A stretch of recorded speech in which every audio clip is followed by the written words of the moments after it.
Good afternoon, Aaron Hawkins, right? And you're running for state senate in Florida, aren't you? I am. I am running for State Senate District 31 in Florida. All right. Tell us about District 31.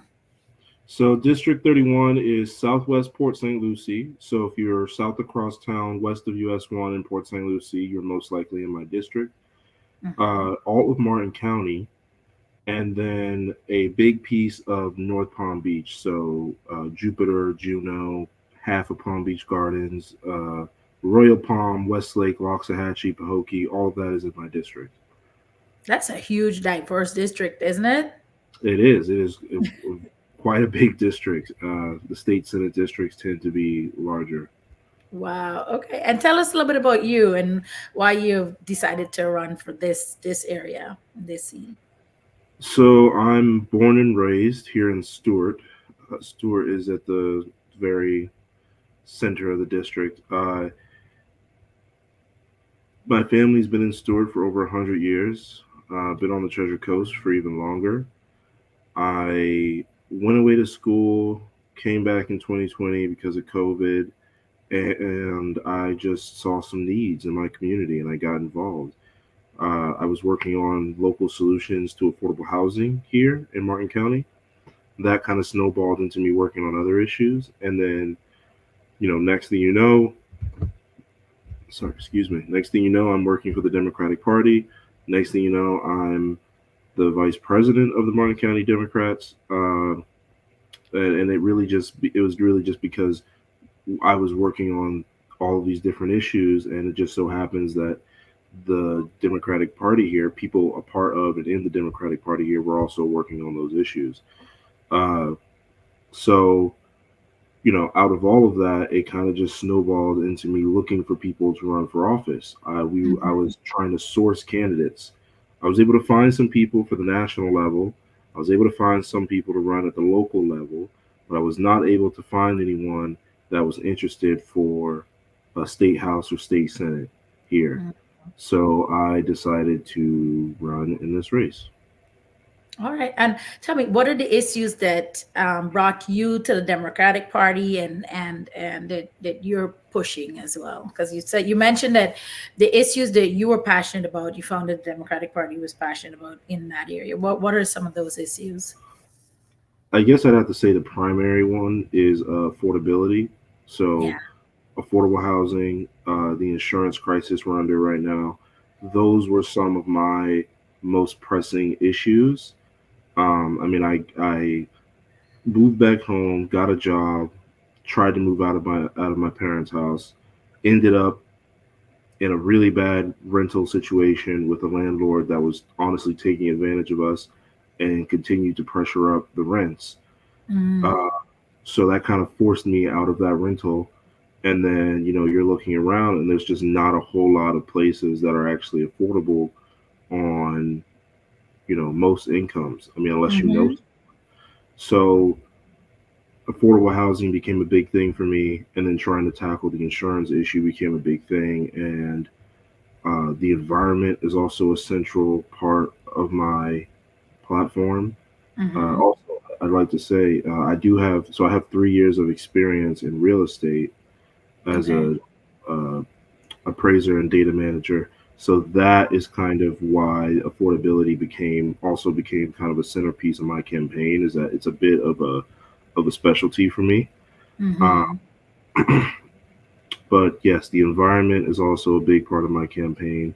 Making sure that we're conserving our conservation land, we're taking care of our natural resources here, and making sure that we're honestly building the right infrastructure to coexist with uh, our environment here in Florida. Because I think that our natural resources here are, our forests, our land. That's kind of what makes Florida. Florida is all of the access to rich natural environments like that.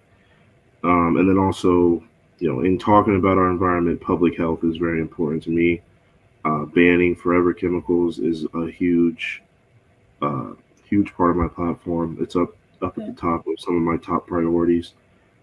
And then home rule is my last core issue that I'm running on. when I say home rule, a lot of people aren't aware of this, but in the last 3 to 4 years, the state of Florida has passed quite a few laws that take away the power of local governments or restricts the power of local governments. So I would like to reinstate those laws, and then I would like to harden that power to make sure they can never do that again. These local governments, these are the governments that we have the most power over, that we have the most access to, that we deal with on a daily basis. So them restricting their power is basically like restricting ours.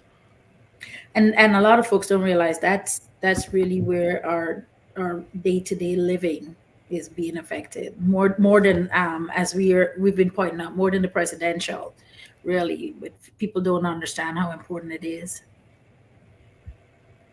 right? Absolutely, absolutely. Local Mhm. government. That's the thing, is that I really am a local government type of person. Like, I like working in my community. I like being able to help people locally on the ground.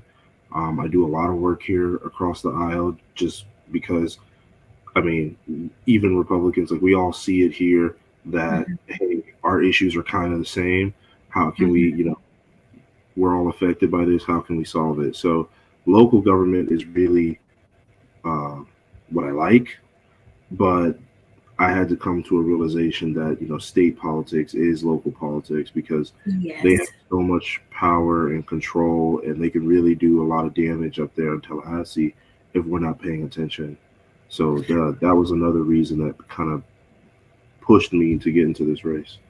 And I know you guys in that area were really affected by that issue with the state parks being turned into a golf course and hotel area and all of that stuff. I think your area, there was a park that was slated for that as well. How did it wake people up, or in your area, or they're still not as aware of that?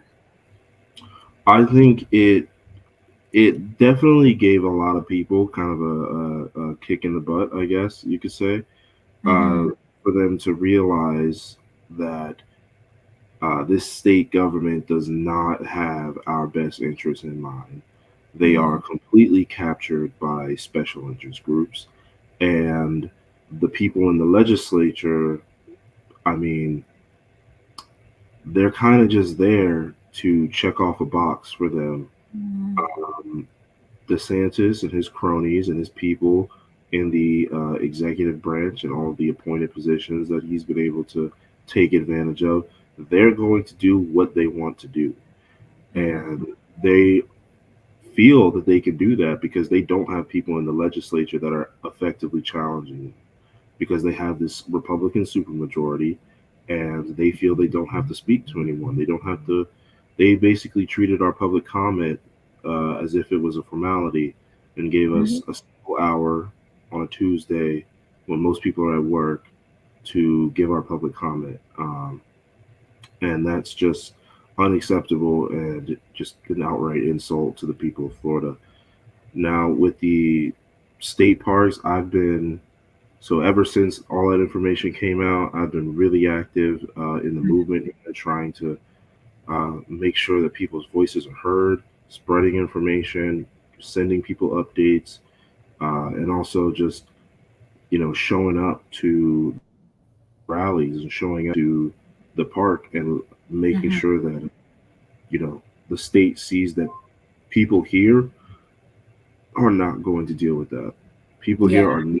are not going to sit by and let the state come in and destroy a park that has such a rich history here and Yeah. that the people love. So yeah, it's interesting that so my the woman I'm running against, my opponent Gail Harrell, she actually seemed to have been at the center of this entire thing. No, really? Yeah, so apparently she was approached a year ago about this type of development in our state parks, and she was asked to support it. She claims that she said no back then, and that she thought that was the end of it. But um, I mean, my only question is, why not sound an alarm? Why not tell anyone about it? Why not, you know, why Mm-hmm. not introduce some legislation then All to along deal? the way. Yeah. Mm-hmm. Right. But after the outcry and everything, she seems to have changed her tune quite a bit, and now she's proposing legislation to protect state parks specifically, not conservation land, but state parks. Bugs. Uh, yeah. So it's something that we have been involved with here on the ground. Me and my Mhm. campaign is trying to make sure that the governor and the state of Florida understands that this community here will not accept any kind of commercial development within our state parks. Yeah, yeah. Imagine this is a fight that we're fighting. It seems crazy to me that this is the issue that may be the one that pulls a majority of Floridians together. But it seems like this is it. Um, Now, tell us a little bit about how folks can support you, Aaron. I don't know if people are not familiar with Stuart because a lot of people aren't, but it is you guys, it's a beautiful area. I mean, gorgeous. I see a lot of development now, though, as you kind of entering off of 95. It's development's coming. People are seeing y'all, and you're not gonna be this hidden gem in Florida for much longer. But how could people get involved with you guys and help? What do you need help with? I would say the biggest thing is right now we are doing canvassing. So Uh-huh. if you are someone that likes face-to-face interactions, that wants to knock doors, reach out to the campaign, go to our website. If you go to the website, it's hawkins4senate.com, or you can just look up Hawkins for Florida Senate, and I should pop right up. Yes. If you go to the website, read up on us, spread the word if you're in the district. If you're not in the district and you know people here, spread the word to them. Mm-hmm. And we're looking for people to canvass, put up signs. We're looking for Mm-hmm. people to send postcards. Basically, we've got tasks for any number of volunteers, whoever wants to get involved. We're also looking for donations. So if you feel inclined to support my campaign and you feel like you can't volunteer any time, please send a donation because we are a totally grassroots campaign. There's no big interest, there's no big money behind me. It's all community based and focused on trying to bring some kind of change to the state of Florida that's going to actually benefit Floridians. So please go to the website, reach out to us, or donate on there. Well, I applaud you, everyone who jumps into the arena, as we like to say. It is hard. We are out here just doing this part to ensure people get to know about you, your issues. Once they support to jump in, there's a lot of folks in that area that I know will see this, and so best of luck to you, Aaron. And we hope that we get to send some folks your way to help you in this effort. All right. Thank you. I appreciate it. Thank you for the opportunity. Of course, and we'll circle back with you again before election day because we'll push this out. This is actually going out today, so you're one of the last in the series as it launches today, and then we'll circle back around again to check in with you, see how things are going, see if anything else is new that you want to share with the community. All right. Sounds great. I'll see you Alrighty, then. thank you.